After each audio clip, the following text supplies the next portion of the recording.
ഇതിന്റെ ബാക്ക്ഗ്രൗണ്ട് ഇതിന്റെ ബാക്ക്ഗ്രൗണ്ട് ഇങ്ങോട്ടുണ്ടോ ഇതിന്റെ ബാക്ക്ഗ്രൗണ്ട് കേട്ടോ ഇവിടെ ഇതിന്റെ ബാക്ക്ഗ്രൗണ്ട് ഇവിടെ നിന്ന് എടുക്കുന്ന ബാക്ക്ഗ്രൗണ്ട് കിട്ടും.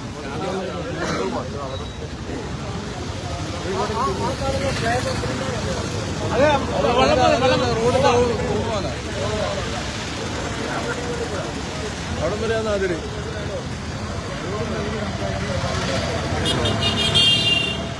അപ്പൊ ഇത് റോഡ് നാട്ടുകാർ തന്നെയാണ് കംപ്ലീറ്റ് ക്ലിയർ ചെയ്യുന്നത് അല്ലേ?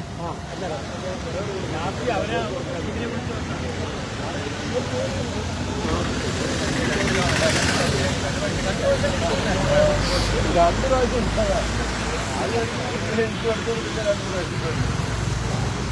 ഞങ്ങളിപ്പോ ഉള്ളത് ദേശീയപാതയുടെ അഴിയൂർ വെങ്ങളം റീറ്റിലെ മീത്തലെ മുക്കാളി എന്ന് പറയുന്ന സ്ഥലത്താണ്. മീത്തലെ മുക്കാളിയിലെ ദേശീയപാതയുടെ ഇരുവശങ്ങളും സോയിൽ നെയിലിംഗ് ചെയ്ത് ആ ഭിത്തികളെല്ലാം തന്നെ സോയിൽ നെയിലിംഗ് ആണ് ചെയ്തത്.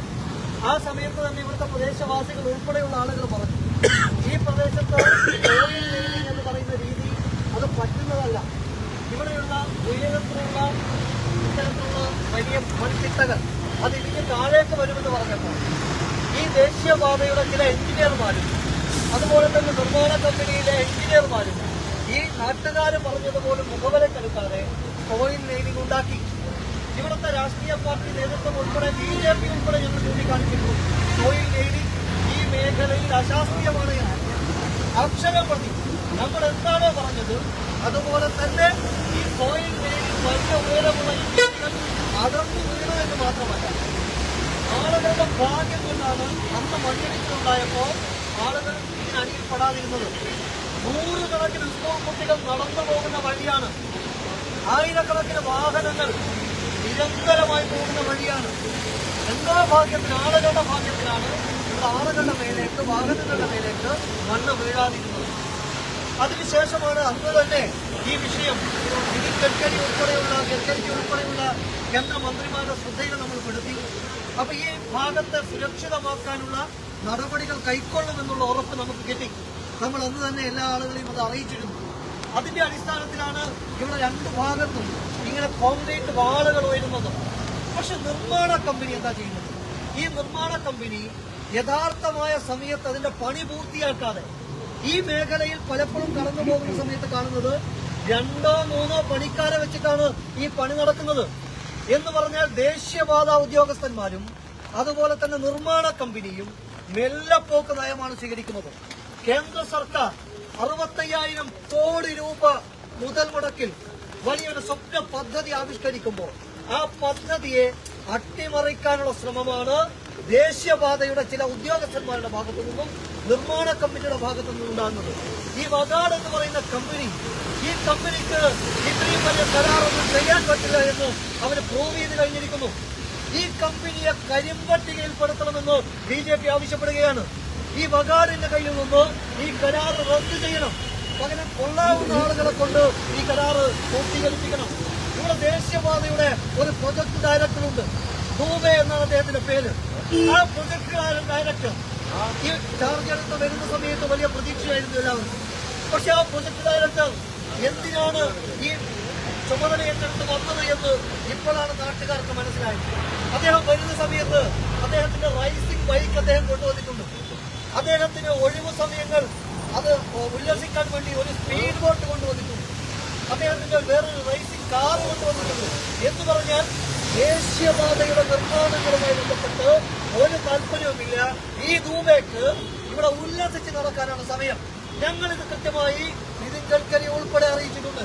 ദേശീയപാതയുടെ ഇത്തരം നെറികെട്ട ഉദ്യോഗസ്ഥന്മാരാണ് ഇത്തരം പദ്ധതികളെ വൈകിപ്പിക്കുന്നത്, അലങ്കോലമാക്കുന്നത്. മറ്റൊരു പ്രധാനപ്പെട്ട കാര്യം, ഇവിടുത്തെ MLAക്കും MPക്കും ഇത് കൃത്യമായി ഇടപെടലുകൾ നടത്തണം.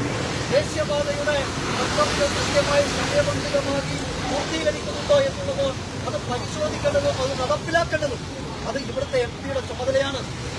MP എല്ലാ മാസവും ഇതുമായി ബന്ധപ്പെട്ട ഉദ്യോഗസ്ഥന്മാരുടെ മീറ്റിംഗ് വിളിക്കണം. ഓരോ മാസവും എത്രമാത്രം വർക്കിന് പ്രോഗ്രസ് ഉണ്ടായി, ഇവര് പറഞ്ഞ ഉറപ്പ് അത് പാലിക്കപ്പെടുന്നുണ്ടോ, ഇതെല്ലാം കൃത്യമായി പരിശോധിക്കേണ്ടത് ഇവിടുത്തെ MP അല്ലേ. എന്തുകൊണ്ടാണ് MPയുടെ ഭാഗത്ത് ഉണ്ടാകാത്തത്?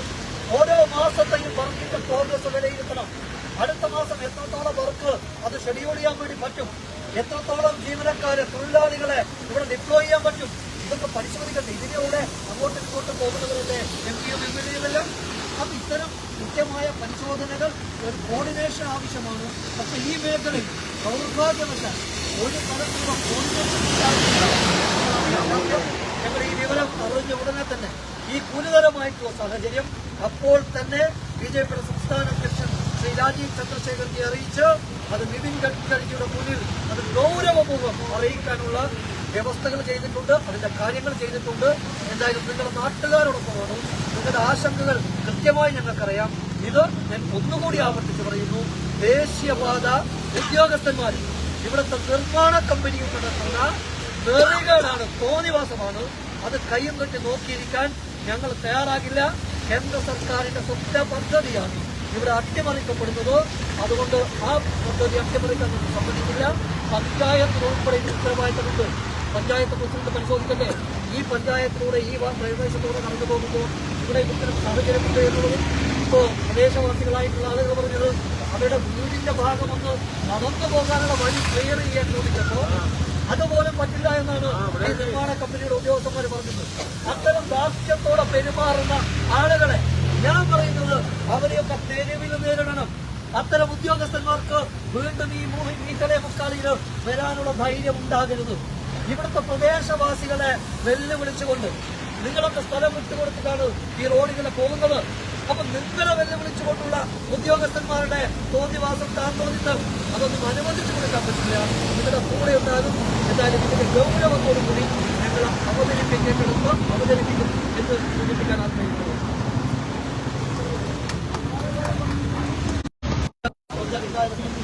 എല്ലാ രാഷ്ട്രീയ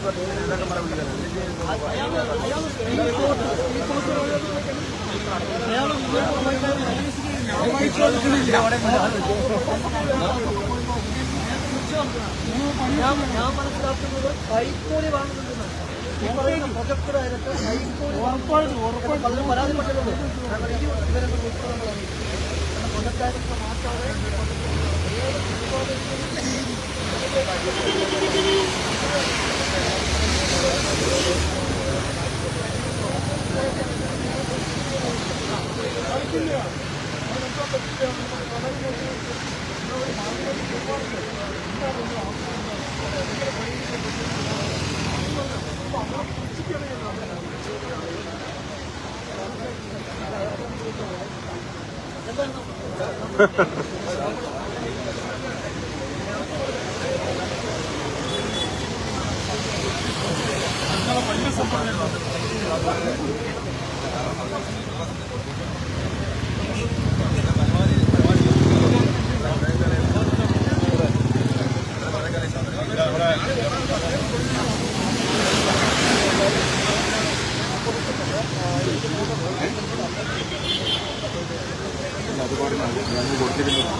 ഞാൻ പറഞ്ഞില്ലേ അതിലൊരു ടെക്നിക്കൽ ഇഷ്യൂ മാത്രമാണ്.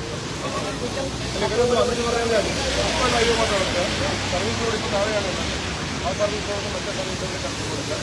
സർവീസ് ഓൾറെഡി ഇങ്ങോട്ട് പറഞ്ഞാൽ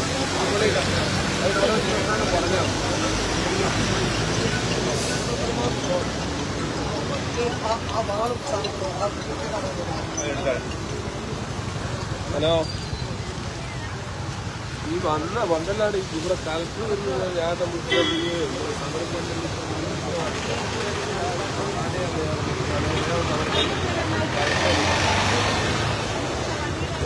പറഞ്ഞു.